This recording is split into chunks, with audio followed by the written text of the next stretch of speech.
The following review contains significant plot spoilers. Please watch at your own risk. True. How did he die? Your contact? Not well.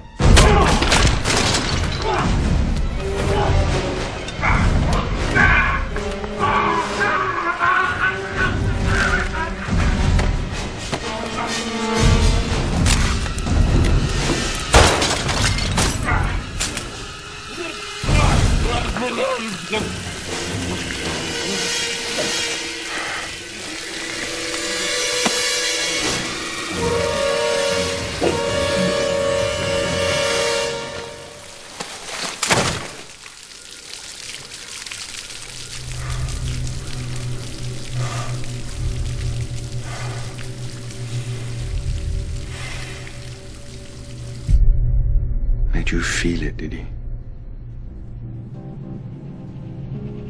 Well, you needn't worry. The second is... Yes. Considerably.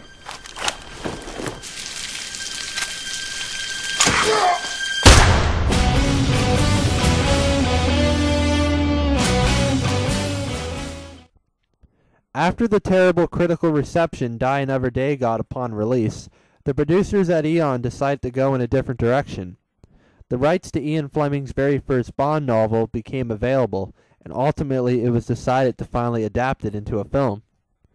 It was eventually revealed that this film would be a reboot, establishing a new timeline not meant to precede or succeed any previous Bond film. Pierce Brosnan was eventually let go, and the producers managed to get a man by the name of Daniel Craig to be the new James Bond. There was a significant amount of controversy regarding this decision, as many people thought that Craig didn't fit the look of Bond with his piercing blue eyes and blonde hair. Back in '05, I was one of these people, although I was only 12 years old at the time, and it took me nearly 4 years later to realize how wrong I was. Casino Royale is the 21st official Bond film and was released in 2006, starring Daniel Craig in his debut as James Bond 007. The film starts off with a black and white pre-title sequence and ignores the gun barrel sequence at the start completely. This makes it the first film in the series to not start off with it. Anyways, we get our first look at Daniel Craig as James Bond as he gets his 00 status by killing an MI6 traitor and his contact. Like I said, this is all done in black and white, which is pretty cool and effective, and it's quite a radical change for a PTS since there are no explosions everywhere for once. The sequence ends with a new take on the gun barrel as Bond turns around and shoots the MI6 contact, thus getting his 00 status and earning the gun barrel sequence. Although this is quite different, it's all good stuff. As the blood runs down the screen during the gun barrel, the film segs into color, and also the main song of the film, sung by Chris Cornell, the frontman for the band Soundgarden and Audioslave. The song is fittingly called You Know My Name, and features a hard rock theme. Back in my review of The World Is Not Enough, I mentioned that the title song in that film is tied with another one for my favorite title song in the series. Well, here's that other song. You Know My Name is an incredible song, both as a Bond song and a normal song. Anyways, after the song is over, we see Bond in Madagascar as he goes after a bomb maker by the name of Malaka. We get an absolutely incredible foot chase that showcases many parkour techniques, as Bond eventually storms into an embassy and kills Malaka. Bond discovers a text message left on Malaka's phone that he traces to Alex Dimitrios, played by Simon Abkarian, an associate of banker and terrorist financer Lashif, played by Mads Mikkelsen. Lashif serves as the main villain of the film, and his investments involve short-selling stock in successful companies and then engineering terrorist attacks to sink their share prices. Bond travels to Demetrius' house in the Bahamas and seduces his wife Solange, played by Caterina Marino. Solange reveals that her husband is flying to Miami, and Bond leaves to pursue him. In Miami, Bond kills Demetrios in a pretty neat scene and then follows another henchman by the name of Carlos to Miami International Airport. There, Bond foils Lashif's plan to destroy the prototype Skyfleet airliner by killing Carlos. Left with a huge loss and under pressure to recoup his terrorist client's money, Le Chiffre sets up a high-stakes Texas Hold'em tournament at Casino Royale in Montenegro. Hoping that a defeat would force Le Chiffre to aid the British government in exchange for protection from his creditors, MI6 enters Bond into the tournament. On the train to Montenegro, Bond meets an ally, Rene Mathis, played by Giancarlo Giannini, and Vesper Lind, a Treasury agent who is looking after the $10 million buy-in. Vesper is the main Bond girl of the film and is played by Eva Green. During the tournament, Bond loses his initial stake and Vesper refuses to give him $5 million to continue playing. Bond resolves to assassinate Le Chiffre, but before he can, a fellow player reveals himself as CIA agent Felix Leiter, played by Jeffrey Wright, who offers to stake him in exchange for custody of Le Chiffre. Back in the game, Bond manages to amass a large amount of chips. Le Chiffre and his associates attempt to kill Bond by poisoning his drink, but he survives with the help of Vesper and wins the tournament. The winnings are deposited into a Swiss bank account, and soon afterward Le Chiffre abducts Vesper and uses her as bait to capture Bond. Le Chiffre tortures Bond for the access code to the game's winnings, but is interrupted by the mysterious Mr. White, played by Jesper Christensen, who kills Le Chiffre and his associates. Bond awakens in a hospital on Lake Como and orders Mathis, whom Le Chiffre identified as a double agent, arrested. Bond admits his love for Vesper and posts his resignation to M. The couple then go to Venice, where Bond learns that his winnings were never deposited in the Treasury's account. Realizing that Vesper has stolen them, he pursues her and members of the organization for which she is working into a building under renovation, which is being kept from sinking only by inflatable supports. A gunfight ensues and the supports are punctured. Bond kills the men and tries to rescue Vesper, but she locks herself in an iron frame lift and allows herself to drown as the building sinks. Bond attempts to revive her, but to no avail, as Mr. White, watching from a nearby balcony, walks away with the money. Bond rejoins the service and learns that Vesper had a French-Algerian boyfriend who was kidnapped by the organization behind Le Chiffre and Mr. White in order to blackmail her into cooperation, and that she agreed to deliver the money in exchange for saving Bond's life. Bond then discovers White's name and cell phone number, which he uses to find him at his remote estate. Bond shoots White in the leg and walks up to him.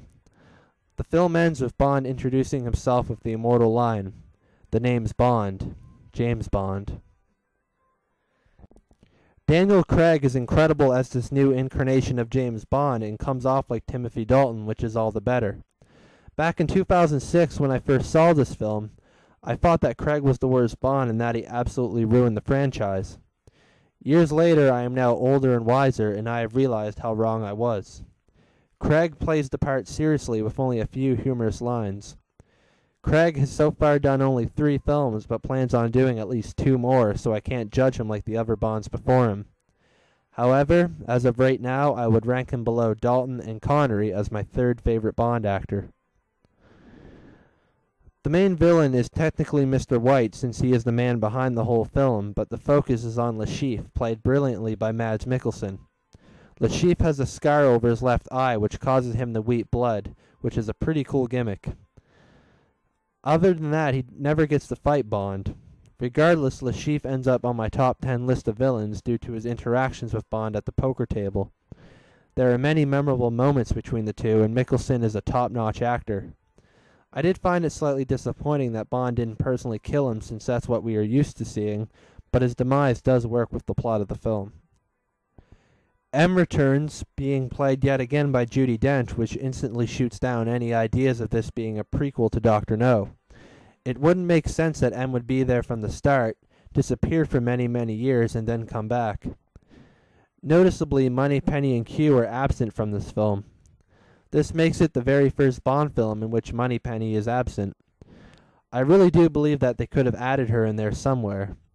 Q, on the other hand, while a great character, he probably wouldn't have fitted quite well in a film like this. With a new and younger Q being introduced in Skyfall, I personally can't wait to see what they do with the character. We get 2 allies in this film, Rene Mathis and Felix Leiter, returning for the first time since 1989's License to Kill. Scratch what I said about David Hedison being the best Felix Leiter. Upon rewatching this film, Jeffrey Wright is definitely the best. For one, he certainly has a lot more personality and stage presence. I also love the way he says his lines. Mathis is also a great character that would also return in the next film. There are many, many, many henchmen in this film, and barely any stand out. To list off the more important ones, we have Demetrios, Obano, Malaka, Carlos, and Getler. The focus on the henchmen is very little in this film, and none have significantly defining appearances. Lastly, we have the two Bond girls of the film, Solange and Vesper Lind. Solange serves as a sacrificial lamb who gives Bond information and ends up getting killed because of it, while Vesper Lind plays a different type of Bond girl. She is definitely attractive and is one of my favorites in the whole franchise. The relationship between her and Bond is similar to the one with Bond and Tracy in On Her Majesty's Secret Service. It is a very serious and deep one. You can tell that Bond has changed after she dies, which is always a great thing to see for the character. Martin Campbell, who previously directed 1995's GoldenEye, returns to the helm to direct this one and proves that he knows what he's doing. The direction is superb, and even at 2.5 hours, the film never starts to bore me. David Arnold returns yet again to compose the score and does a tremendous job as always. The main plot and scheme of Casino Royale is nearly identical to the original novel. The first half of the film has nothing to do with the novel, though, and was added on. I really liked how they made the poker scenes very easy to understand and follow for people who don't know how to play, like myself. The first half of the film has lots of great action sequences, such as the parkour chase and the airport sequence. The latter portion of the film slacks down a bit, but brings in some great scenes with great dialogue. The finale in Venice is definitely exciting, though. I should also mention one particular scene where a naked and battered Bond is tortured by Le Chiffre. Bond has his testicles repeatedly whipped by a rope. It is a very hard to watch scene and definitely not recommended for children. Lastly, the locations and casino set are beautiful. Casino Royale hardly feels like a real Bond film, but it succeeds because of that. The film decides to not fall into the same old formula, and instead tries something different by bringing Bond back to his roots. It also arguably saved the franchise after the ridiculous Die Another Day. When I was 13, I was horrified by the absence of the traditional gun barrel, the lack of the James Bond theme, and the missing Moneypenny and Q. But now I realize why they are all not here, and I respect it. Back in those days, I would have given this film a 4 or 5 out of 10 and ranked it as the worst in the series. It wasn't until I watched the follow-up Bond film that I realized how great Casino Royale really was. Many fans and critics alike continually call this the best in the whole series, and many people, including former Bond actor Roger Moore, even named Daniel Craig as the best Bond. While I do think that may be pushing it, there is no denying why people love this film. This is a true work of art, and any moviegoer should go see this one. I give Casino Royale the perfect score it deserves, a 10 out of 10. There isn't really anything I disliked about the film except for maybe the bland and forgettable henchmen, but that's only a minor complaint. Instead, I will just go over the top 5 things that I liked. Daniel Craig brings new life to the character of James Bond and does a tremendous job. The relationship between Bond and Vesper is intriguing and, of course, eventually heartbreaking. The parkour foot chase is by far the best action sequence and is absolutely mesmerizing to watch. The film stays true to its source material and is easy to follow. And lastly, the characters of Le Chiffre and Vesper Lind are very memorable and will stand the test of time as some of the greatest in the franchise. Well, that's it for this week. I can't believe we are only one film away from Skyfall. Next week we will look at the first true sequel in the series, Quantum of Solace. Thanks for watching, and I'll see you next time.